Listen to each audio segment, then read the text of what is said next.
I live in this school bus and you guys are coming along with me to replant our cucumber plant. This is actually what she started out looking like. She's super healthy and we do already have a few cucumbers growing on her, so I want to go ahead and get her repotted before she gets too big and it makes it even harder. The first thing I had to do was get some gloves on because the dirt that I was using used to have some cactuses in it and I was a little bit worried that I would get some pokies in me, but I used these gloves as precaution and they were going all fine and dandy until I realized I really couldn't get my hands in the dirt.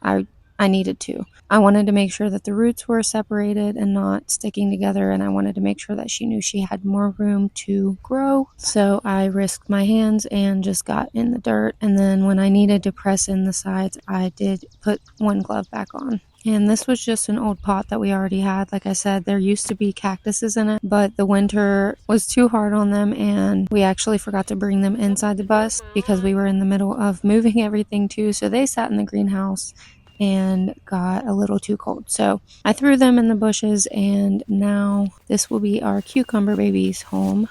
For now anyways, and anybody that tells you that you can't have plants in a skoolie is absolutely wrong, and anybody that tells you you can't have veggies or edible plants in your skoolie is also wrong. Now I wanted to figure out some way to create a trellis-like thing for the cucumber, and as soon as I walked into the shed there was like this tomato cage, but it's honestly like a mini one, so it worked perfectly.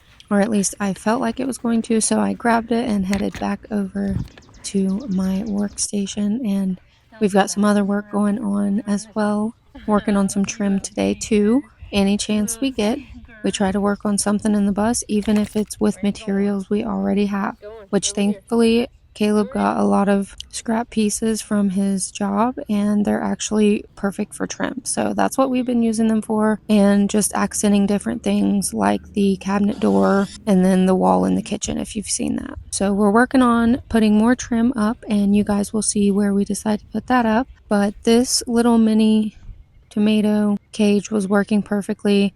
I did take some scotch tape and kind of put it around the back of the cage to connect it to the pot a little bit better because the back side didn't go into the dirt but the front side did, and that's just because the way that the pot was shaped. So I did go ahead and tape it. I was going to try to cut a slit and then that was taking too long, so I just went with tape because when we get some big juicy cucumbers on there, I don't want this thing falling over. So this was me testing it just to make sure it wasn't going to fall over once we get some juicy cucumbers hanging on there, and that was my tape job on the back. But hey, if it works, it works. And honestly, I am super proud of this cucumber transformation. Just look how much happier she is going to be now in her new home. She has so much room to grow and we can easily transport her inside and outside so that she can get pollinated when she needs to and get that extra sunlight. I am so happy.